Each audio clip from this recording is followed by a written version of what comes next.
साहिब बंदगी सतनाम, बंदी छोड़ कबीर साहिब की जय हो। आज हम जानेंगे सतगुरु नितिन साहिब से कि माया क्या होती है।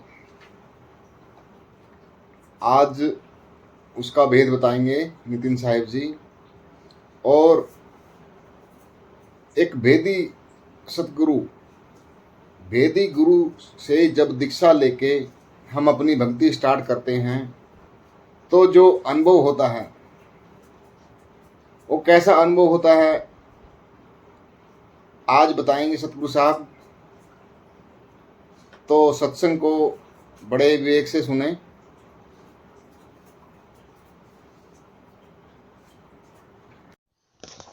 साहिब बंदगी सतनाम, बंदी छोड़ की जय हो, परमपिता परमात्मा की जय हो। साहिब बंदगी। तो आज हम सत्संग स्टार्ट करने से पहले टॉपिक देखेंगे कौन सा होगा आज हमारा। आज हम शब्द गुरु की तो हमने बात करनी ही है क्योंकि वही हमारा मूल है। साथ में हम माया के ऊपर भी बात करेंगे कि माया किस किस रूप में इस जगत में फैली हुई है।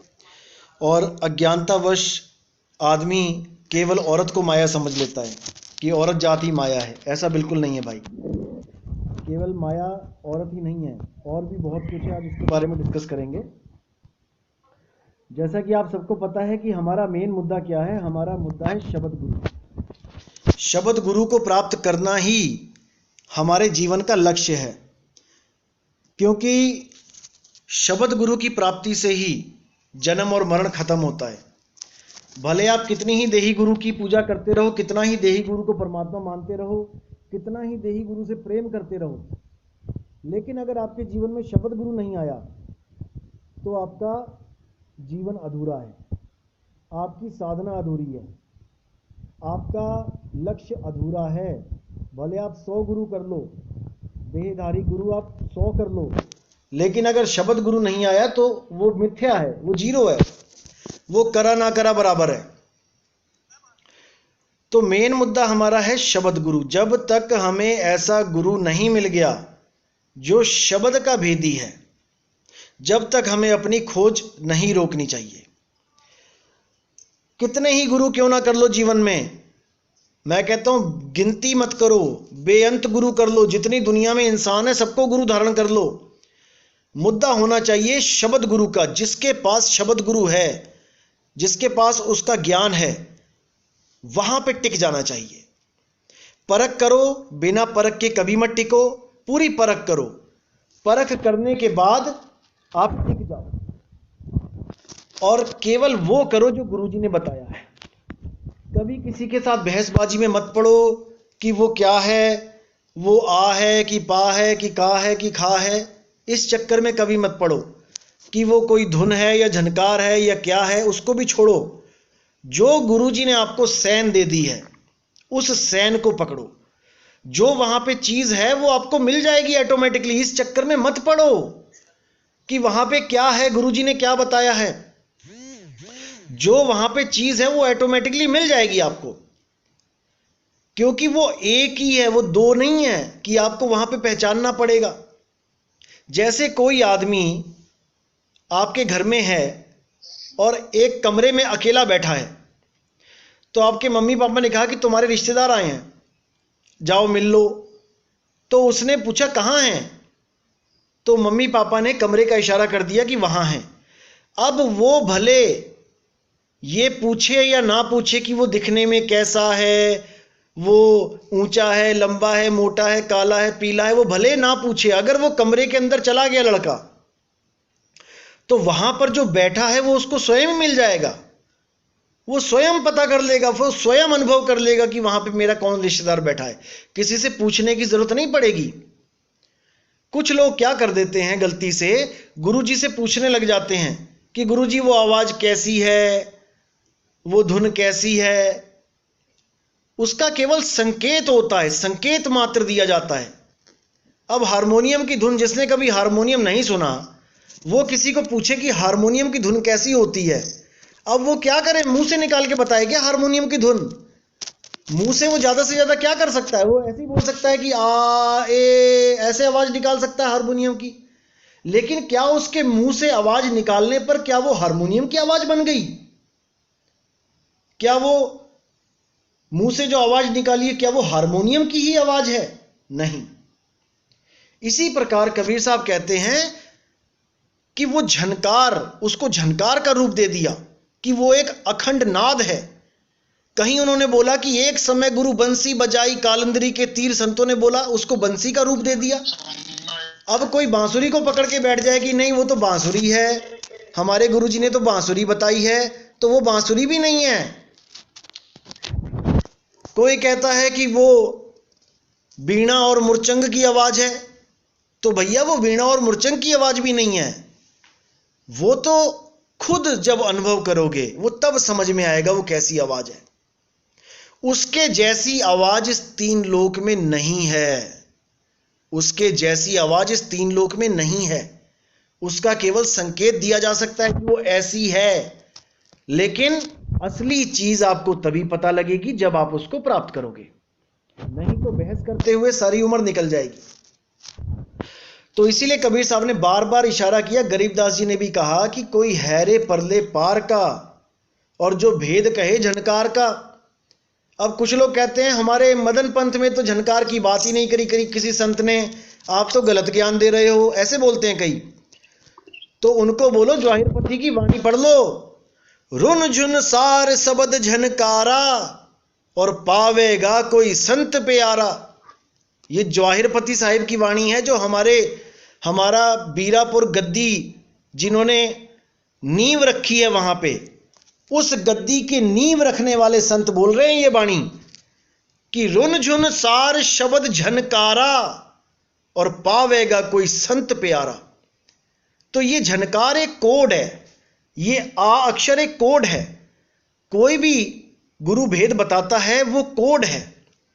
हमने कोड के चक्कर में नहीं पड़ना है। जो गुरु ने भेद बताया है हमने उसको प्राप्त करना है। वो कोड अपने आप खुल जाएगा जब आप उसका सिमरण करोगे। अब सिमरण कभी किया नहीं और ग्रुपबाजी बना के बैठ गए कि वो आ नहीं है, वो झनकार है, वो झनकार नहीं है, वो आ है, कुछ प्राप्ति नहीं होगी। जो उसको प्राप्त कर लेगा वो जान जाएगा कि वो एक ऐसी नाद है जिसके बारे में आप कुछ भी बोलते रहो, उसको कोई फर्क नहीं पड़ता। वो तो अखंड है, उसको कोई फर्क नहीं पड़ता आप कैसे याद करते हो। जैसे एक पिता को बच्चा चाहे अब्बू कह के याद करे, चाहे पापा कह के याद करे, चाहे पिताजी कह के याद करे, चाहे डैडी कह के याद करे, मुद्दा है पिता को याद करना। अब चारों बहस करने लग जाए, नहीं तूने पिताजी कैसे कह दिया, ये तो डैडी है। वो कहे तूने अब्बू कैसे कह दिया, ये तो पिताजी हैं। वो कहे तूने डैडी कैसे कह दिया, ये तो अब्बू हैं। तो उनसे बड़ा कोई बेवकूफ नहीं है। हमसे भी बहस करते हैं कई लोग कि तुम आ का खंडन करते हो, ये करते हो। अरे मैं कहता हूं चलो ठीक है, जो गुरुजी ने दिया है उसको प्राप्त तो कर लो भाई। जब तक तुम उसको प्राप्त नहीं करोगे, जब तक तुम्हारे मन की शंकाएं नहीं खत्म होगी, तुम निडर नहीं हो सकते। भले तुम मान के बैठ जाओ कि वो आ है, लेकिन इससे तुम निडर नहीं हो सकते। निडर होना है, कहें कबीर निर्भय हो हंसा। निर्भय कैसे होगे? जब उसको अनुभव करोगे, जब आपको समझ में आ जाएगा कि देह छोड़ने के बाद भी कोई स्थान है जहां पे मैं रह सकता हूं। जैसे एकदम रात में किराएदार के सिर पे आके मकान मालिक चढ़ जाए कि मेरा मकान खाली कर, निकाल सामान बाहर, तो उसकी हालत खराब हो जाएगी कि इतना सामान मैं कहां लेके जाऊं, मेरे बच्चे, मेरी बीवी, मैं सामान कहां लेके जाऊं। क्यों डर रहा है वो? क्योंकि उसके पास कोई ठिकाना नहीं है इस किराए के कमरे के अलावा। लेकिन अगर उसको 1 महीने की मोहलत दे दी जाए और वो उसमें कमरा ढूंढ ले, 1 महीने के बाद अगर वो मकान मालिक आए और बोले कि कमरा खाली कर, तो वो निडर होकर कमरा खाली कर देगा, क्योंकि उसको पता चल चुका है कि इस कमरे के अलावा भी मेरा एक ठिकाना हो सकता है, मैं देख के आया हूं। इसी प्रकार इस शरीर से बाहर निकलने के लिए हमें एक ठिकाने की जरूरत चाहिए। एक जरूरत है हमें ठिकाने की। जब हमें अनुभव हो जाता है कि अब मेरा ठिकाना क्या है, तब हम निर्भय पद को प्राप्त हो जाते हैं। तब हम केवल मौत का इंतजार करते हैं। असल में मौत नाम की चीज खत्म हो जाती है आपके जीवन से। तब आप केवल ये इंतजार करते हो कि मैं कब इस शरीर को त्यागूं, मैं कब इन कपड़ों को खोलूं और मैं अपनी नग्न अवस्था में आ जाऊं, यानी कि बिना कपड़ों के आ जाऊं। और बिना कपड़ों के हम कहाँ रहते हैं? केवल अपने बेडरूम में। हमारा बेडरूम ही एक ऐसी जगह है जहां हम बिना कपड़ों के रह सकते हैं। नहीं तो हम ना तो सड़कों पे खड़े हो सकते हैं नग्न अवस्था में, ना ही किसी रिश्तेदार के घर खड़े हो सकते हैं। हम अपने ही घर खड़े हो सकते हैं, अपने ही कमरे में खड़े हो सकते हैं। उसी के लिए साहिब ने उसको निज घर बोला है। निज घर कि सोई गुरु पूरा कहाए, दो अक्षर का भेद बताए, एक छुड़ाए एक लखाए, तब प्राणी निज घर को जाए। निज घर यानी कि वो घर जहां से हमारी सूरत भूलवश यहां पे आ गई, भूलवश आ गई। अब वो अपने निज घर नहीं जा पा रही है, क्योंकि उसने अपना निज घर इस देह को मान लिया है, इस शरीर को मान लिया है, और इस शरीर को छोड़ने के लिए तैयार नहीं है। जब तक उसको अपने निज घर का अनुभव नहीं हो गया कि मैं शरीर को त्याग के अपनी आत्म अवस्था में भी रह सकती हूं, तब तक समझ जाना कि वो बंधन में ही है। भले वो आ को मान के बैठा हो, भले वो झनकार को मान के बैठा हो, भले वो कुछ और मान के बैठा हो। यहां मानना नहीं है, यहां जानना है, जानकर अनुभव करना है, तब बात बनेगी। अन्यथा यहीं जन्म मरण में चक्कर खाते रह जाएंगे। फालतू की जो हमारी बातें हैं, बातें ही रह जाएंगी, कुछ प्राप्ति नहीं होगी। गुरु से नाम लेके कभी बहसबाजी में मत पड़ो और केवल साधना करो, उस स्वरूप को सिद्ध करो जिसके लिए गीता में अध्याय 3 में 17वां श्लोक बोला गया है कि हे अर्जुन, जो आत्म स्वरूप में स्थित हो जाते हैं, जो आत्म स्वरूप में सिद्ध हो जाते हैं, उनके लिए वेदों के द्वारा, पुराणों के द्वारा, ग्रंथों के द्वारा बताए हुए जितने भी कर्म कांड और जितनी भी पूजाएं हैं वो मिथ्या हो जाती हैं।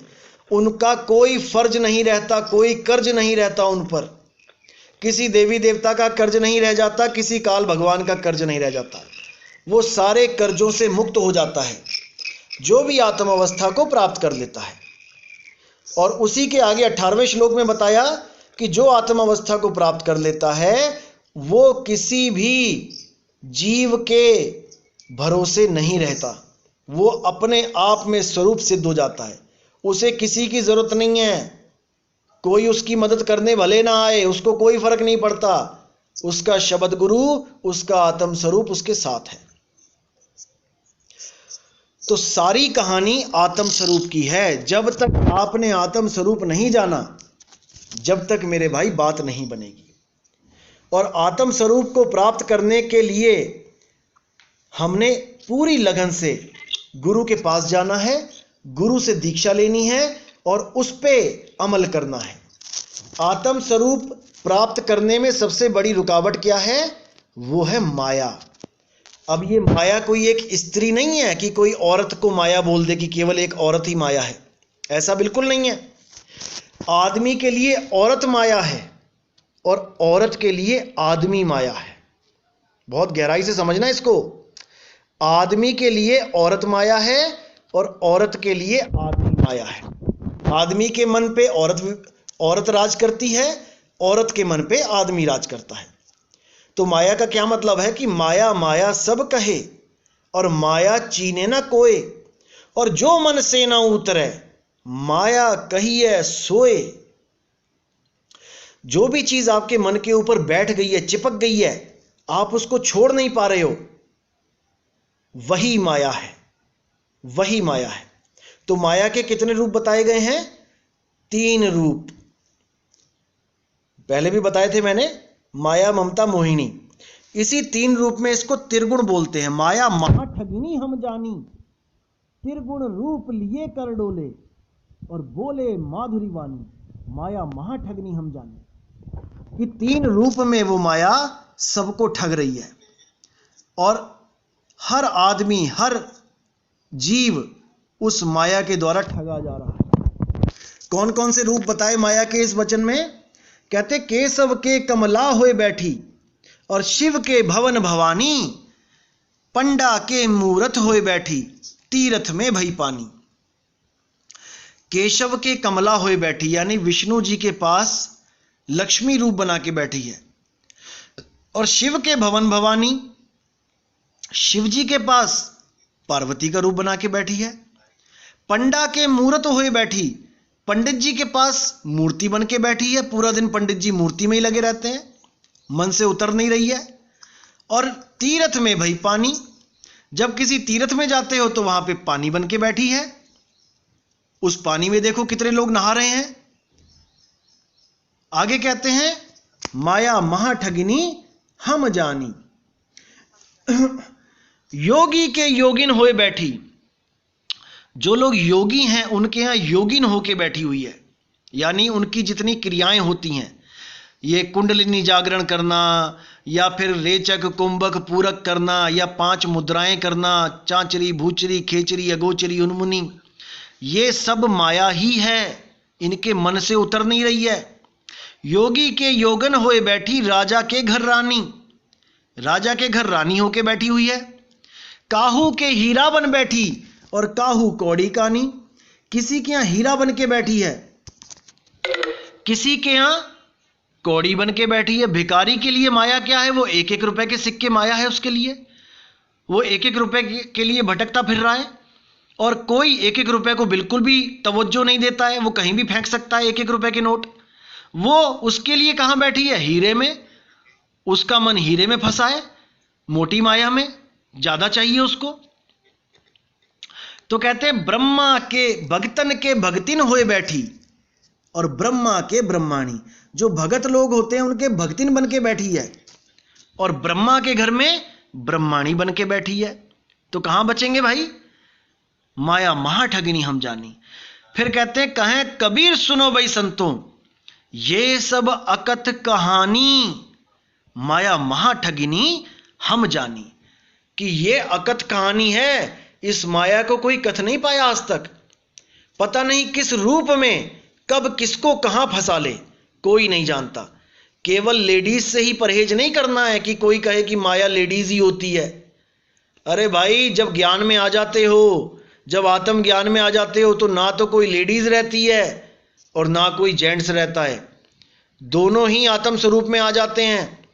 और अगर कोई लेडीज को लेडीज करके देख रहा है और जेंट्स को जेंट्स करके देख रहा है, वो आत्मज्ञानी नहीं हो सकता। उसके लिए बोला है गुरु पशु वेद पशु नारी पुरुष विचार, और ते नर नरक को जाएंगे जब लग ससी दिनकार। जब तक दिन और रात होते हैं, जब तक ये लोग नरकों में ही जाएंगे।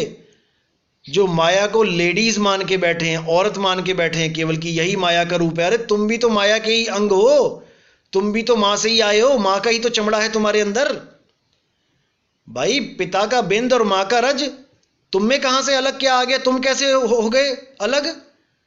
तो मांस मांस एक सब एक है, क्या बकरी क्या गाय, नारी नारी सब एक है, क्या महतारी माए। तो मां और बहन सब एक रूप है, सब एक है, मांस मांस सब एक है। इसी प्रकार माया कोई एक चीज नहीं है कि कोई एक ही माया है। माया के अनंत अनंत रूप हैं। कोई जुआ खेल रहा है तो उसके लिए जुआ माया है, कोई क्रिकेट नहीं छोड़ पा रहा उसके लिए क्रिकेट माया है, कोई कंचे नहीं छोड़ पा रहा तो उसके लिए कंचे माया है। देखो कैसे कंचे खेलते हैं बच्चे, घर से दूर 5-5 6-6 घंटा खेलते रहते हैं, घर वाले बुला रहे हैं आ नहीं रहे हैं, क्यों? माया में लिप्त हैं वो किसी स्त्री के पीछे नहीं भाग रहे हैं, उनको कंचे ही माया बन के बैठी हुई है, जैसे पंडा के यहां मूर्त बन के बैठी है। तो इन चीजों को समझना है। अगर पंडा के यहां मूर्त बन के बैठी है तो कबीर पंथियों के यहां भी तो बैठी है, कबीर साहब की मूर्ति बन के। क्या कबीर पंथ में कबीर साहब की मूर्ति को माया नहीं कहेंगे? अगर पंडा के घर मूर्ति बन के बैठी है तो कबीर साहब की मूर्ति भी तो मूर्ति है, उसको कोई माया कह के दिखाए, उसकी तो सब पूजा कर रहे हैं, सब मूर्ति पूज रहे हैं, सब गुरुओं की फोटो पूज रहे हैं, कैलेंडर पूज रहे हैं। अरे वो भी तो माया है, तुम्हारे मन से नहीं उतर रही है। इसको समझना पड़ेगा गहराई से। कबीर पंथ में आने का मतलब ये नहीं है कि तुम देवी देवताओं की फोटो हटा दो और कबीर साहब की फोटो लगा दो मंदिर में। ऐसा नहीं है भाई, इस गलतफहमी में मत रहना। कबीर साहब के ज्ञान में आने का मतलब है कि तुम जड़ और चेतन का निबेड़ा करना सीख जाओ। जड़ चेतन का करे निबेड़ा और कहें कबीर सो हंस है मेरा। मेरा हंस वही है जो जड़ और चेतन का निबेड़ा करना जानता है, जो निडर है, जो निडर है, जिसके सामने कबीर साहब की मूर्ति भी आ गई वो तब भी माथा नहीं टेकेगा, जो निडर है।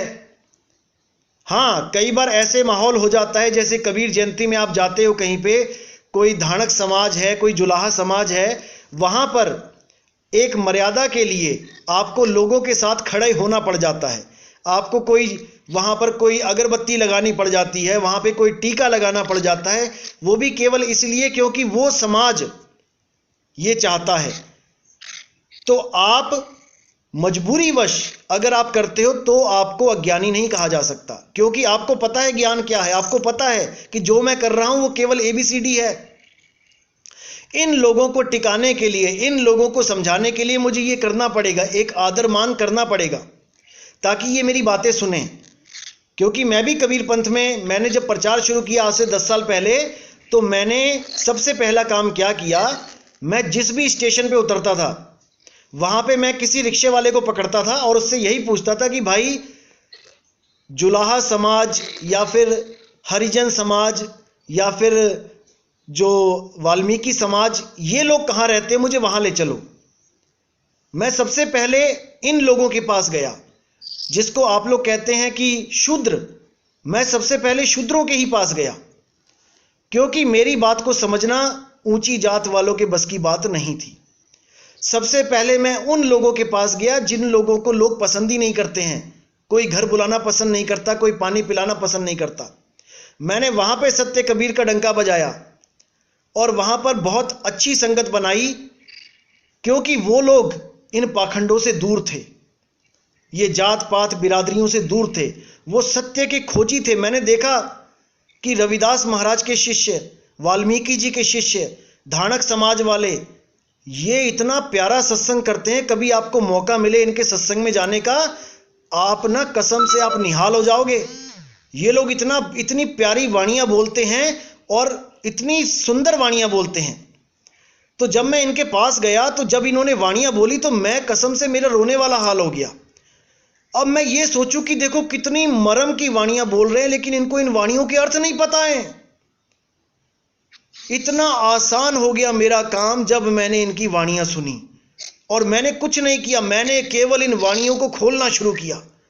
और आप यकीन नहीं करोगे, इतने खुश हुए ये लोग कि क्या मिल गया इनको।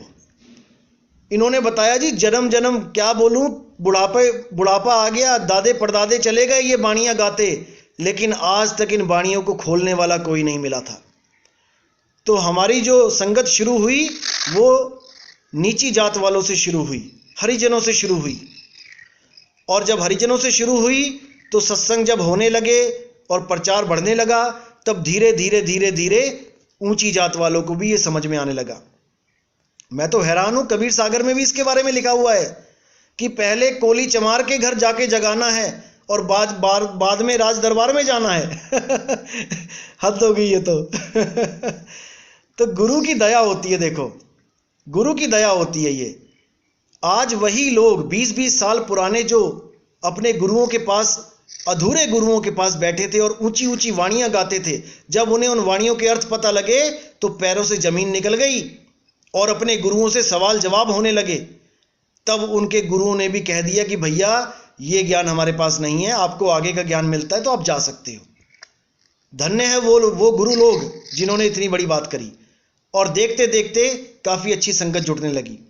लेकिन जो अब हो रहा है वो कभी नहीं हुआ, क्योंकि ये समय निर्धारित था। परमात्मा ने 2020 बिल्कुल निर्धारित कर रखा था कि 2020 के आते आते इतना बड़ा प्रचार होगा पूरे विश्व में, ऐसा डंका बजेगा कि आज तक कभी ना बजा होगा।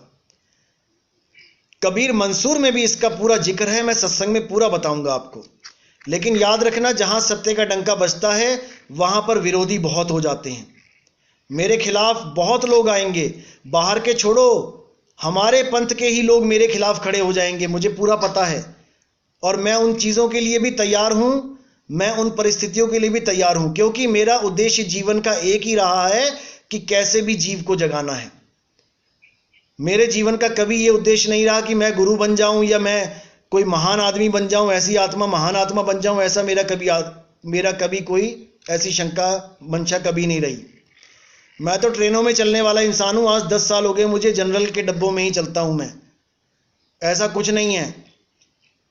तो बहुत से लोग आएंगे विरोध में, लेकिन आपने विवेक को जगा के रखना है। बहुत से लोग गुरु को भी मेरे खिलाफ कर सकते हैं, मेरे ही गुरु को मेरे खिलाफ कर देंगे, ऐसा भी हो सकता है, पहले ही चेतावनी दे देता हूं मैं। लेकिन आपने सत्य के साथ रहना है, सत्य के अलावा कहीं नहीं, क्योंकि सत्य ही हमारा गुरु है। तो ये जस्ट मैं संकेत कर रहा हूं, परमात्मा की दया होगी तो ऐसा कुछ नहीं होगा, लेकिन मैं भविष्य की बात बता रहा हूं कि ऐसा भी हो सकता है। क्योंकि जब कबीर साहब आए थे रामानंद जी के पास, तो रामानंद जी के शिष्यों ने भी बहुत खेल खेले थे उनके साथ, बहुत षड्यंत्र रचे थे उनके खिलाफ। तो वही आज भी हो सकता है, कोई बड़ी बात नहीं है। लेकिन हमने केवल सत्य के साथ रहना है, सत्य ही हमारा परमात्मा है, सत्य ही हमारा गुरु है। तो ठीक है, बहुत अच्छी बात है, आप लोग विवेक जगाते रहो, परमात्मा आपके साथ है, मालिक की दया आप लोगों के साथ रहे। दास का उद्देश्य केवल ये है कि पूरी दुनिया में डंका बजे परमपिता परमात्मा का, सतगुरु बंदी छोड़ का, उस विदेह गुरु का, इससे ज्यादा मैं कुछ नहीं चाहता। तो आज का सत्संग यहीं समाप्त करेंगे। बोले सतगुरु बंदी छोड़ कबीर साहिब की जय हो, सतगुरु मदन साहिब की जय हो, बोले सतगुरु वैराग साहिब की जय हो, सभी संतों की जय हो, सभी भक्तों की जय हो। साहिब